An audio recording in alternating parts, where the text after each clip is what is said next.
Apreciados hermanos y amigos, una vez más vamos a compartir de aquí de la palabra de Dios, su Santa Biblia, y voy a leer un versículo muy conocido que dice así: Jesús le dijo: yo soy el camino y la verdad y la vida.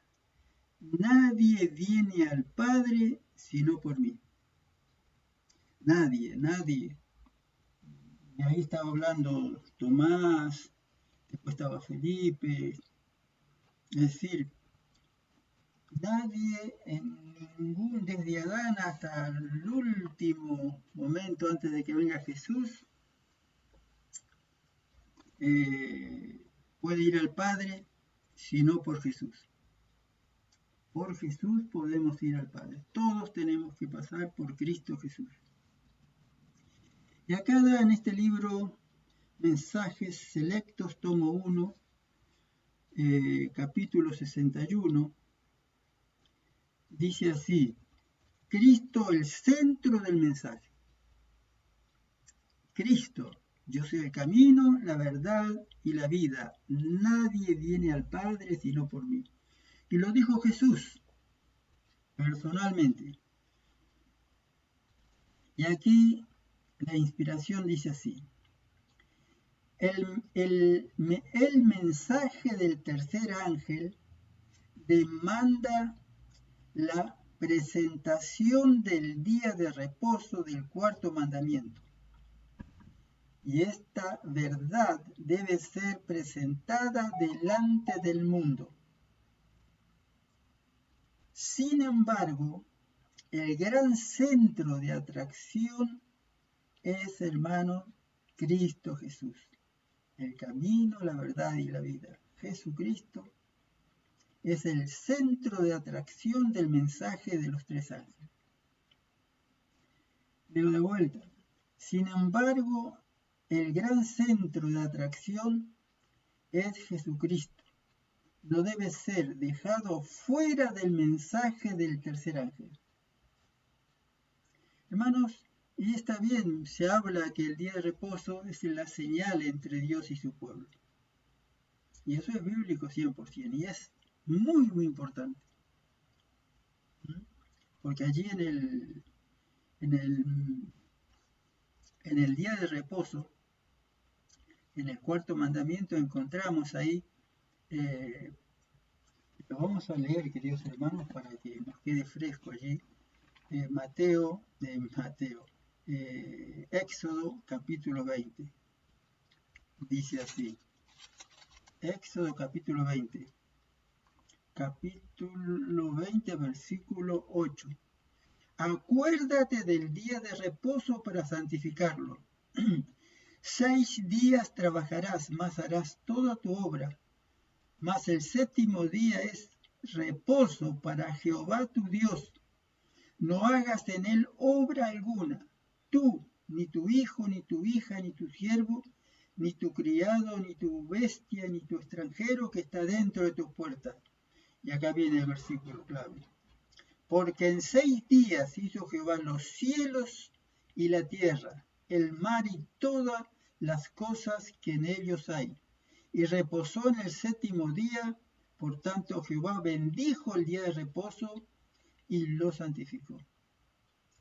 Queridos hermanos, el sábado nos recuerda que hay un creador, que hay un Dios, que existe Dios. Y ese es un tema muy importante. No vamos a estudiar sobre esto en este momento, pero vamos a estudiar algo que sí, lo que vamos a ver ahora.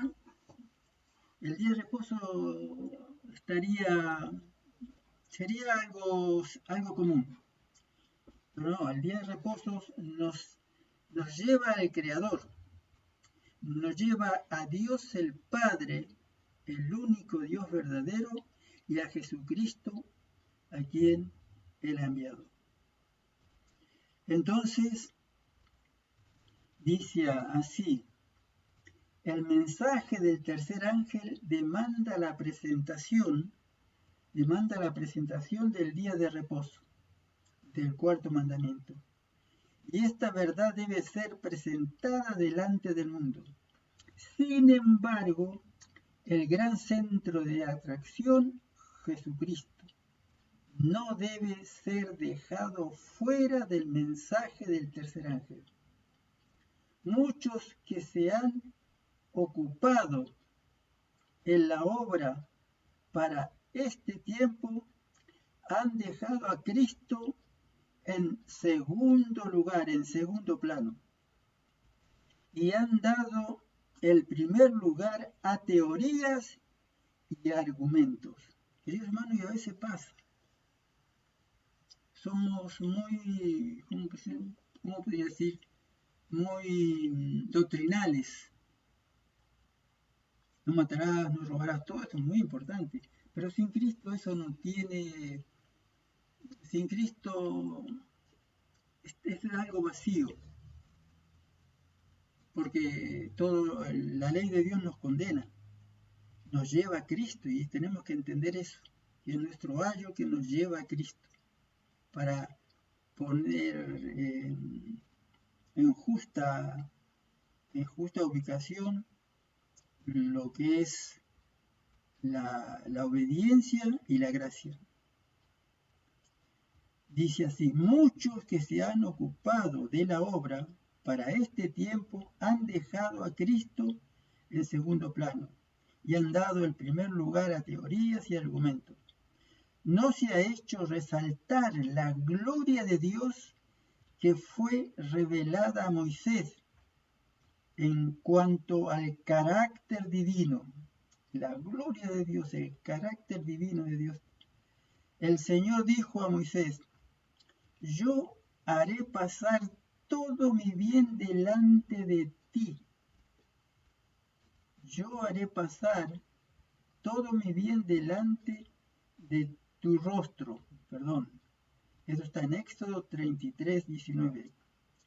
Y pasando Jehová por delante de él, proclamó: Jehová, Jehová, fuerte, misericordioso y piadoso, tardo para la ira y grande en misericordia y verdad, que guarda misericordia a millares, que perdonas la iniquidad, la rebelión y el pecado, y que de ningún modo tendrá por inocente al culpable. Hermano, sin gracia no hay salvación, pero la gracia va acompañada de la justicia. Tenemos que tener presente eso siempre. La justicia es algo maravilloso. Todos tenemos que ser justos, pero misericordiosamente justos. La justicia, queridos hermanos, va de la mano de la misericordia. Y aquí vemos nosotros, hermanos, que lo deja bien claro la profecía esto, dice: y pasando Jehová por delante de él, proclamó: Jehová, Jehová, fuerte, misericordioso y piadoso, tardo para la ira y grande en misericordia, grande en misericordia y verdad, misericordia y verdad, que guarda misericordia a millares, que perdonas la iniquidad, la rebelión, el pecado. Todo esto está bien, pero tiene que haber justicia, hermano. Al cielo no va a entrar ninguna persona, ningún ser que tenga una pizca del pecado, ni una arista de pecado. No va a entrar el pecado al cielo. Tenemos que ser más que vencedores sobre el pecado, pero solamente lo podemos ser por la gracia, por el gran, de tal manera amó Dios al mundo que dio a su Hijo unigénito, para que todo aquel que en él cree no se pierda, mas tenga vida eterna. Como dijo Juan: he aquí el Cordero de Dios que quita el pecado del mundo. Hermanos, queridos hermanos, esto es, pero aquel que insiste, que rechaza a Cristo, que rechaza su amor, su misericordia, su sacrificio, querido hermano, No puede entrar al cielo. Si sería dejarlo entrar al cielo, que sería como contaminar el cielo. Y el pecado, hermanos, no entrará dos veces. No habrá una segunda caída en el pecado. Entonces, queridos hermanos, la justicia es muy importante. El pecador siempre debe mirar hacia el Calvario, hacia arriba, con la sencilla fe de un niñito. Debe descansar en los méritos de Cristo, aceptando su justicia. Tenemos que aceptar el sacrificio de Cristo, hermano, porque si no estaríamos perdidos.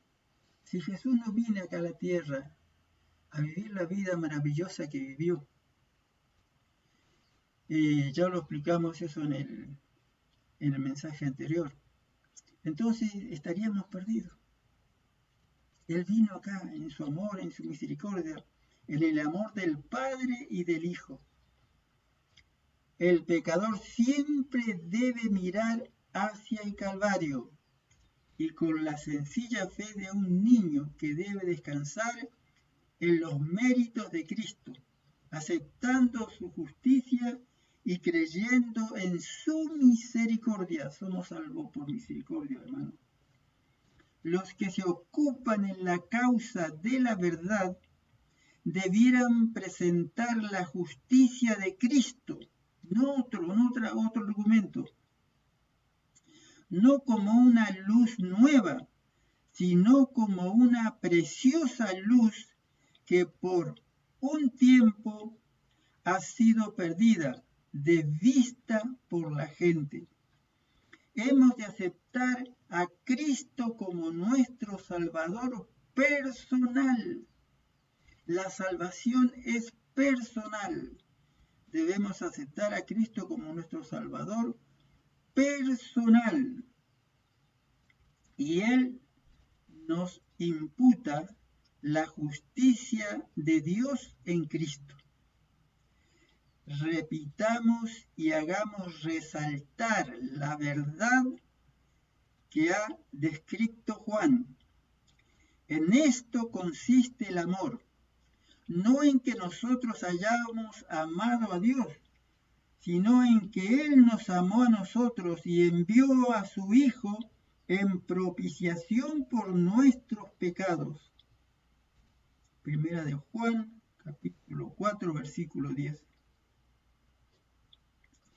En el amor de Dios se ha manifestado la más maravillosa veta de verdad preciosa, y los tesoros de la gracia de Cristo están expuestos a la Iglesia y al mundo, porque de tal manera amó Dios al mundo que ha dado a su Hijo unigénito, para que todo aquel que en Él cree no se pierda, mas tenga vida eterna.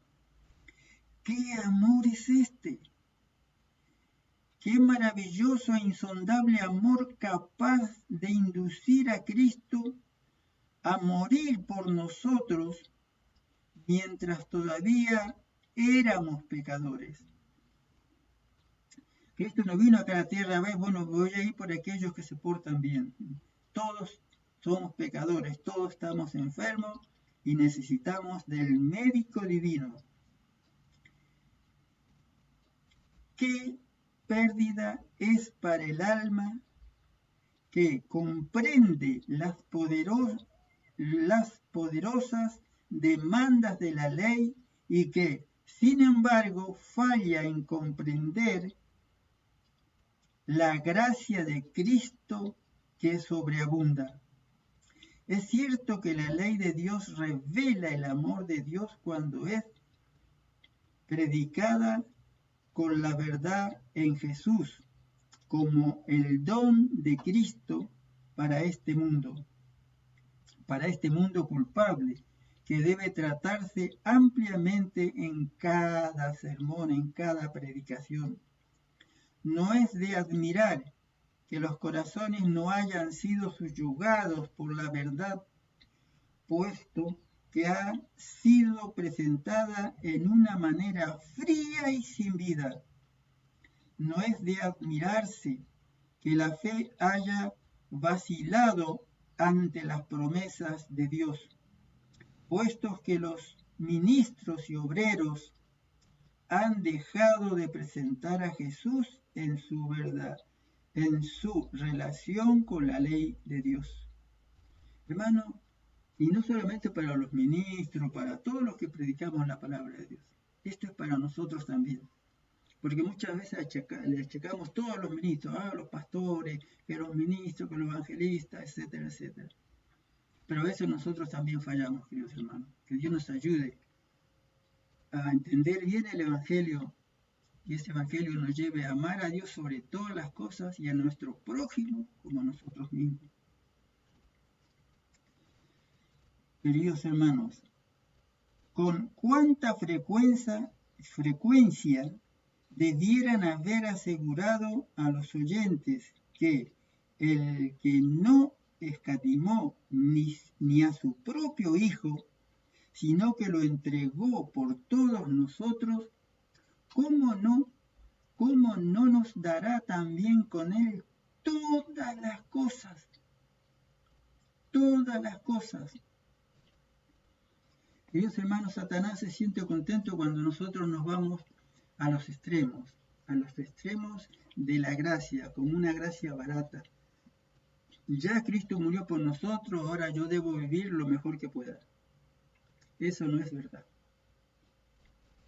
Nosotros tenemos que entregar nuestra vida a Cristo, y en esa entrega de nuestra vida a Cristo va a haber tropezones, pero es un levantarse, es una caída y un levantarse. Un peldaño hacia abajo, 2 peldaños hacia arriba, o 3, o 4, o 5, lo máximo posible. No conformarnos y decir, bueno, Jesús ya murió en la cruz del Calvario, yo no puedo hacer nada.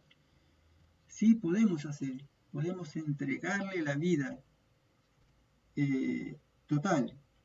Y en el camino vamos a tener tropiezos. Los tuvo David, los tuvo el mismo Noé, los tuvo Salomón, vaya, si tuvo problemas Salomón. Es decir, todos nosotros de alguna manera los tuvieron los discípulos. Queridos hermanos. Entonces, pero el enemigo, ¿qué quiere? Que nosotros nos vayamos a los extremos. Bueno, no importa. Si no obedezco, estoy perdido. Y entonces empezamos a angustiarnos para obedecer. Y como a veces fallamos, entonces eso nos desanima y en vez de avanzar retrocedemos. Debemos entregarle nuestra vida a Cristo día a día, arrodillarnos y pedirle a Dios que nos ayude en ese día, que nos acompañe en ese día y no descuidar la comunión con Cristo a través de el estudio de la palabra. No descuidarla. Y cuando salgamos y donde estemos, tratar de pedirle a Dios que nos guíe para compartir de alguna manera estas verdades maravillosas. Porque Jesús no ha venido todavía, porque no se ha terminado de predicar el Evangelio a todo el mundo. Queridos hermanos, les deseo las más ricas bendiciones. Acá hay mucho más para decir, pero no quiero que sea muy largo. Bueno, muchas bendiciones, lo mejor de lo mejor, queridos hermanos.